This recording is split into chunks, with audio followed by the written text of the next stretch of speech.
ಆತ್ಮೀಯ ಕೇಳುಗರಿಗೆ ನಮಸ್ಕಾರ. ಒಂದೂರಿನಲ್ಲಿ ಒಬ್ಬ ರಾಜ. ಅವನು ಕೆಟ್ಟವನೇನಲ್ಲ, ಆದರೆ ಅಂಥ ಸಮರ್ಥನೂ ಅಲ್ಲ.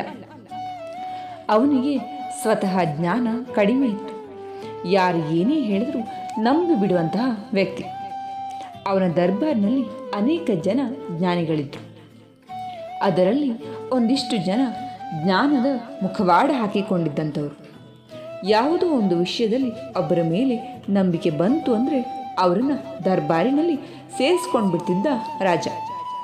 ಮತ್ತು ಯಾವುದೋ ಸಂದರ್ಭದಲ್ಲಿ ಮತ್ತೊಬ್ಬರ ಮೇಲೆ ಬೇಜಾರು ಬಂತು ಅಂದರೆ ಅವರನ್ನು ಕ್ಷಣಾರ್ಧದಲ್ಲಿ ದರ್ಬಾರಿನಿಂದ ಹೊರಹಾಕ್ಸಿಬಿಡ್ತಿದ್ದ. ದರ್ಬಾರಿನಲ್ಲಿ ಯಾವುದಾದ್ರೂ ಚರ್ಚೆ ನಡೀತಿದ್ರೆ ರಾಜನಿಗೆ ಅರ್ಥ ಆಗೋದು ತುಂಬ ಕಡಿಮೆ ಆಗಿತ್ತು. ಒಂದು ಚೂರು ಏನಾದರೂ ತಿಳಿತು ಅಂತ ಅನಿಸಿದ್ರೆ ಅದೇ ಸತ್ಯ ಅಂತ ಹೇಳಿ ನಂಬಿಬಿಡ್ತಾ ಇದ್ದ. ಇವನನ್ನು ಮೋಸ ಮಾಡಬೇಕು ಅಂತ ಒಬ್ಬ ಚಾಲಾಕಿ ವ್ಯಕ್ತಿ ಸಮಯ ನೋಡಿ ದರ್ಬಾರಿಗೆ ಬರ್ತಾನೆ. ಅವನು ಧರಿಸಿದ ವೇಷಭೂಷಣ, ಅವನ ಆಡಂಬರ, ಕೊರಳಿನಲ್ಲಿ ಹಾಕಿಕೊಂಡ ಬಂಗಾರದ ಸರಗಳು, ಹಣೆ ಮೇಲೆ ಮಿಂಚುತ್ತಿದ್ದಂಥ ವಿಭೂತಿ, ಗಂಧದ ಬೊಟ್ಟು, ಕುಂಕುಮಗಳು ಅವನು ಬಹಳ ಸಾಧನೆ ಮಾಡಿದವನೆಂಬಂತೆ ಬಿಂಬಿಸ್ತಾ ಇತ್ತು. ಅವನು ದರ್ಬಾರಿನಲ್ಲಿ ಬಂದು ತನ್ನ ಹೆಗ್ಗಳಿಕೆಗಳ ಪಟ್ಟಿಯನ್ನೇ ಹೇಳಿಕೊಂಡ. ನಂತರ ಒಂದು ಪ್ರಸಿದ್ಧವಾದ ಶ್ಲೋಕವನ್ನು ಹೇಳಿ ಇದು ಯಾರನ್ನು ಉದ್ದೇಶಿಸಿದ್ದು ಅಂತ ಹೇಳಿ ಸಭಿಕರನ್ನು ಕೇಳ್ದ. ಅದು ವಿಷ್ಣುವಿನ ಸ್ತೋತ್ರ.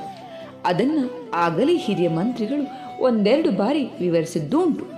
ತಕ್ಷಣ ರಾಜ ಇದು ಮಹಾವಿಷ್ಣುವಿನ ಸ್ತೋತ್ರ ಅಂದ. ಆಗ ವ್ಯಕ್ತಿ ಗಹಗಹಿಸಿ ನಕ್ಕ.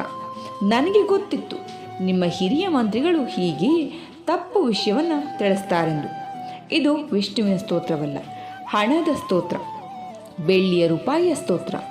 ರೂಪಾಯಿಗೆ ಬೆಳ್ಳಿಯ ಹೊಳಪಿದೆ, ಅದು ದುಂಡಗೆ ಚಕ್ರಾಕಾರವಾಗಿದೆ ಮತ್ತು ನಮಗೆ ಸಂತೋಷ ಸಂಭ್ರಮಗಳನ್ನು ಉಂಟು ಮಾಡ್ತದೆ ಅಂತ.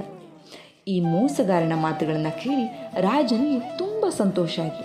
ತಕ್ಷಣವೇ ತನ್ನ ಹಳೆಯ ಮಂತ್ರಿಯನ್ನು ಕೆಲಸದಿಂದ ತೆಗೆದುಹಾಕಿ ಆ ಸ್ಥಳಕ್ಕೆ ಹೊಸ ಮೋಸಗಾರನನ್ನು ಈ ದೊಡ್ಡ ಸಂಬಳಕ್ಕೆ ನೇಮಿಸಿಕೊಂಡ.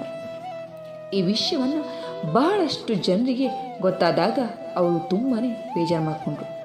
ಹಿರಿಯ ಮಂತ್ರಿಗಳನ್ನ ಹೀಗೆ ತೆಗೆದುಹಾಕಿ ಈ ಬೂಟಾಟಿಕೆಯನ್ನು ಕೂಡಿಸಬಾರ್ದಿತ್ತು ಅಂತ ಹೇಳಿ. ಆದರೆ ರಾಜನಿಗೆ ಬುದ್ಧಿ ಹೇಳೋರು ಯಾರು? ಮುಂದೆ 4-6 ದಿನ ಕಳೆದ ಮೇಲೆ ದರ್ಬಾರಿಗೆ ಮತ್ತೊಬ್ಬ ಮಹಾಮೇಧಾವಿಯಂತೆ ತೋರುತ್ತಿದ್ದ ವ್ಯಕ್ತಿ ಬಂದ.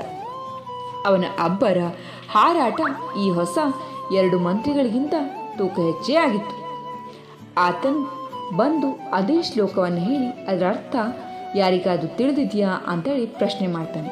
ಅದಕ್ಕೆ ರಾಜ ಉತ್ತರಿಸಿದ, ನನ್ನ ಮೊದಲನೇ ಮಂತ್ರಿ ಅದನ್ನು ವಿಷ್ಣುವಿನ ಸ್ತೋತ್ರ ಅಂದಿದ್ದು, ಆದರೆ ನಮ್ಮ ಹೊಸ ಮಂತ್ರಿಗಳು ಅದನ್ನು ರೂಪಾಯಿ ಸ್ತೋತ್ರ ಹೇಳಿದ್ದಾರೆ ಅಂದ. ಈ ಹೊಸ ಪಂಡಿತ ಜೋರಾಗಿ ನಕ್ಕು, ಅಯ್ಯೋ ನಿಮ್ಮ ಅಜ್ಞಾನವೇ, 2 ಉತ್ತರಗಳು ತಪ್ಪು. ಸರಿಯಾದ ಉತ್ತರವೆಂದರೆ ಮೊಸರು ವಡೆ.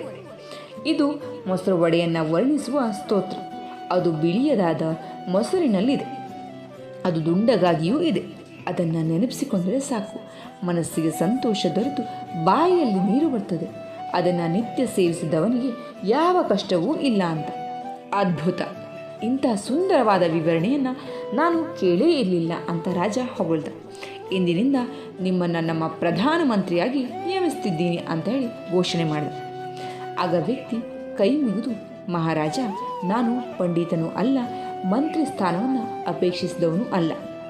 ತಮಗೆ ತಮ್ಮ ತಪ್ಪನ್ನು ತೋರಿಸಲಿಕ್ಕೆ ಬಂದಿದ್ದೀನಿ.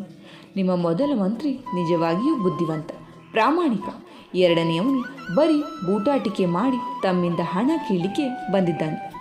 ಈಗಾಗಲೇ ಸಾಕಷ್ಟು ಹಣ ಲೂಟಿ ಮಾಡಿದ್ದಾನೆ. ಬೇಕಿದ್ರೆ ಅವನ ಮನೆ ಪರೀಕ್ಷೆ ಮಾಡಿ ನೋಡಿ ಅಂದ.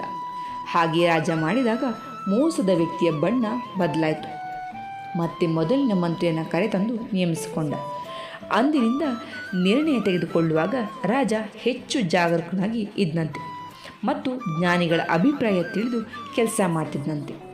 ಆತ್ಮೀಯರೇ, ಈ ಸುಂದರವಾದ ಕಥೆ ಹೇಳಲಿಕ್ಕೆ ಕಾರಣ ಕೂಡ ಇದೆ. ನಾಯಕರಾಗುವಿಗೆ ಸ್ವಂತ ಜ್ಞಾನವಿಲ್ಲದೆ ಹೋದಾಗ ಎಲ್ರಿಗೂ ಇರ್ತದೆ ಅಂತೇಳಿ ಹೇಳಲಿಕ್ಕೆ ಬರುವುದಿಲ್ಲ. ಆದರೂ ಕೂಡ ಅಂಥ ಸಂದರ್ಭದಲ್ಲಿ ತಿಳಿದವರನ್ನು ಕೇಳುವ ಮೂಲಕ ಹಾಗೆ ಅವರು ಕೊಟ್ಟಂಥ ಸಲಹೆಯನ್ನು ಚಿಂತಿಸಿ ಪಾಲಿಸುವಂಥ ಗುಣ ಇರಬೇಕು. ಇವೆರಡೂ ಇಲ್ಲದೆ ಹೋದಂಥ ಸಂದರ್ಭದಲ್ಲಿ ನಾಯಕರ ಮೂರ್ಖತನಕ್ಕೆ ಇಡೀ ರಾಜ್ಯವೇ ಭಾರಿ ಬೆಲೆಯನ್ನು ತೆರಬೇಕಾಗತ್ತೆ. ಬಹುಶಃ ಈ ಕತೆ ನಿಮಗೆ ಮೆಚ್ಚುಗೆ ಆಗಿದೆ ಅಂತ ಹೇಳಿ ಭಾವಿಸಿದ್ದೀನಿ. ಕೇಳಿದ್ದಕ್ಕೆ ಧನ್ಯವಾದ.